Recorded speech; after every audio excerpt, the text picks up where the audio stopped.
coowal Palestine tamit. coow li mi ngi gën a bëri. réew yi ku si nekk am na noo si taxawee Sénégal moom jëlee na si ab communiqué ñaawlu violence yi fa am. mais fi nga ñu bëri doon xaare mooy taxawaay dëggantaan nekk si booru Palestine loolu gisuñu ko si. am na taxaw bu si xaw a taxawee daal bu xaw a yemamaay tuuti. nan nga jàngatee taxawaay Sénégal si coowal Palestine. waaw xam nga dama koy chaque fois ma ni affaire Palestine Diallo man combien de fois lañ def ay manifestation ambassade Palestine bokk naa ci activistes yi fu njëkk dem ñun nitu dëkk. ñu dem fa photo ak ambassadeur bi mu may ñu ay kéfier ñu toog fa jël drapeau Palestine def ay manifestation ak ay Jamra ay association islamique yi nekk fii ak ay yëpp ñu def ko yàlla dem taxaw Obélix wax Palestine ouais après ñibbi après ñu connaît di bombarder Palestine après relation Sénégal ak diplomatique bi diplomatie Sénégal ak Palestine di gën a rafet di gën a yemb Palestine ak Israël ak Sénégal di gën a déggoo di gën a nekk si jàmm. Ambassade baa ngi fii nii xam nga ba léegi sax il paraît que même tout ce qui est espionnage waa Israël ñoo ko yor relation Sénégal maanaam diplomatie Sénégal ak Israël day gën a rafet di gën a yemb xam nga lu tax parce que dañuy taxaw Palestine après ñibbi c'est pas la première fois c'est-à-dire l'histoire ce qui se passe en réalité fële ca Palestine ak Israël loolu dafa yàgg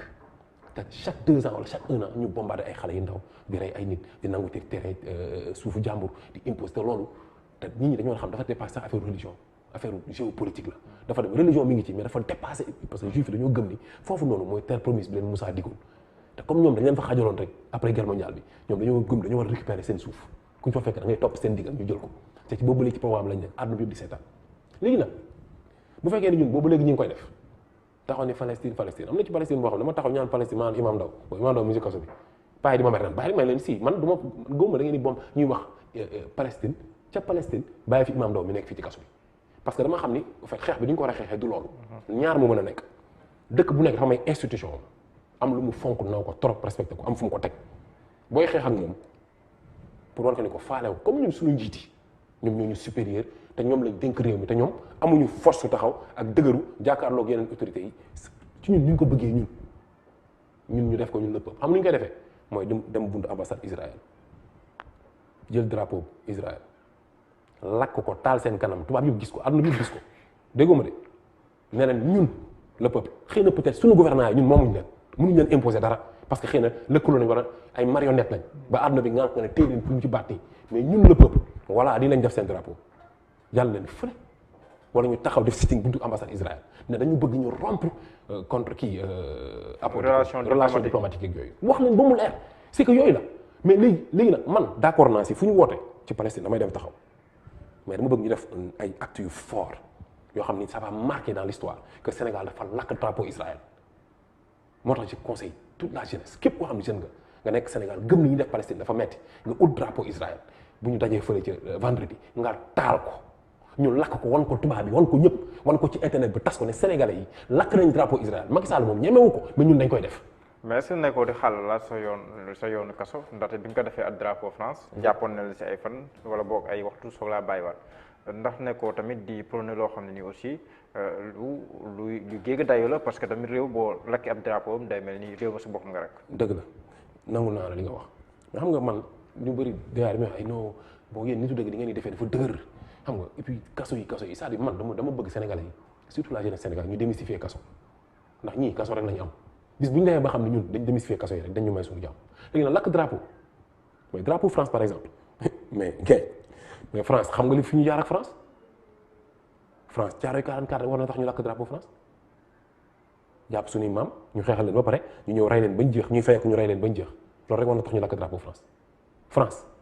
Macky Sall rek war na tax ñu lakk drapeau France Serigne Touba Khadimou Rassoul war na tax ñu lakk drapeau France Sénégalais bu ne war ngaa def dignement boo jugee balaa ngaa dem fenn sa kër boo taxee sa bundu kër nga selfie lakk drapeau France soo koy dem liggéey non parce que ñun ak France ci buumu njaat bu ñu France teg Sénégal bu mel ni France la y a plus de 250 entreprises françaises yu nekk ci dëkk bi fi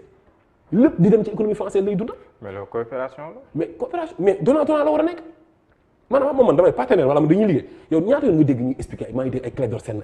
ay président Sonko ñuy expliquer ni pétrole Sénégal ki ñu tudd pétrole Sénégal bi du moins ak loolu la kii uranium bi la xaw ma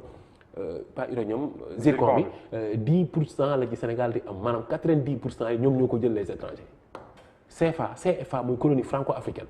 mais Diallo bu fekkee ni ñun dañoo ñëw tubaab bi jàpp ñu yóbbu ñu def ñu 300 ans d'esclavage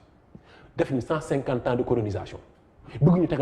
tegal 60 ans wala 70 ans de néocolonisation mooy lan mooy néocolonisation mooy jàpp ay suñu tegal ñu jox ñu forcé ñu ay njiit yoo xam ni yu mel ni Senghor ak Abdou Diouf ay njiit yoo xamante ni gëmuñu Sénégal dara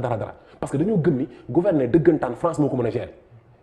ah armée française ne faax fii nii nekk fi boobu ba léegi. mais ndax bu ñu ñëwaatee si mbirum Palestine ak Israël ndax mu neen reproché Sénégal taxawaayam bu ñu xoolee ne am na ay dëkk yoo xam ne nii ay dëkk jullit lañuy woote woo même bu nekkee coow li ni nga ko waxee dafa si d'accord jéggi na mbirum diine mais ñi gënoon yey tey si jàppale Palestine moom mooy ñi nga xam te ni jàpp nañ ne ay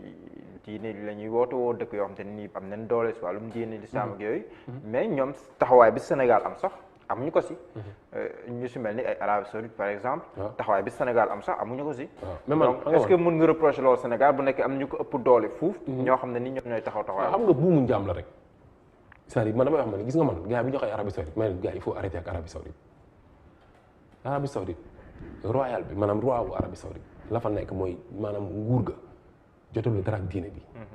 l'islam ak arabe c'est diamétralement opposé il faut que les gens xam nit ñi xam loolu quoi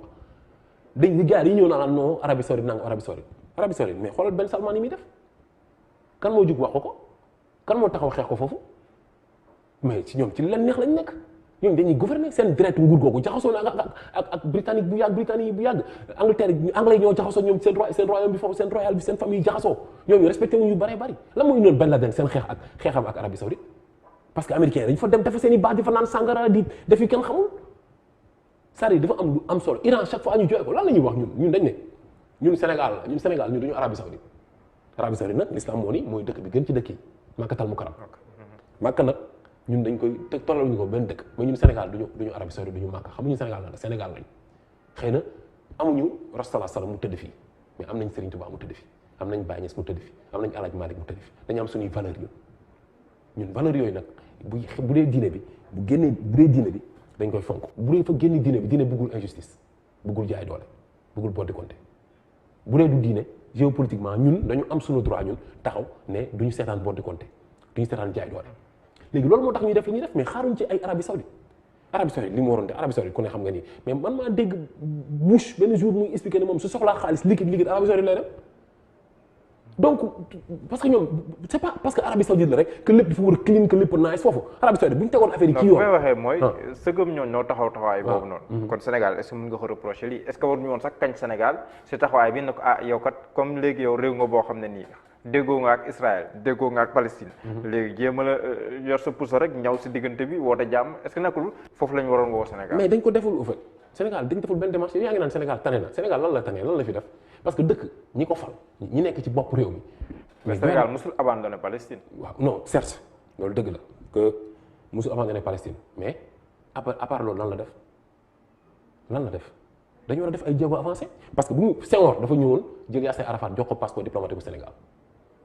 Yasser Arafat passeport Senghor moo ko njëkk a jox passeport diplomatique parce que ñoom reconnaître ñu ko mais ba léegi nii ñu ngi xeex tey boo bëggee visa pour dem Palestine mais Israël moo la koy jox parce que opinion internationale monde bi ñëpp a fermé seen i bët ak seen reconnaître ñu Palestine comme état léegi problème yooyu yëpp nag yooyu ay problème mais ak léegi si boo demee ba nangu na ambassade bi ñii defuñ ko fi de boo demee ba yegg ñi fi mag ñi defoon dafa war a continuer di dox mais ñàkk ko doxal ak ñàkk évoluer moo tax mu tardé nii mais ñoom Serigne Fallouk ñoom Baye Niass ak ñoom dañu doon jokkoo ak Senghor di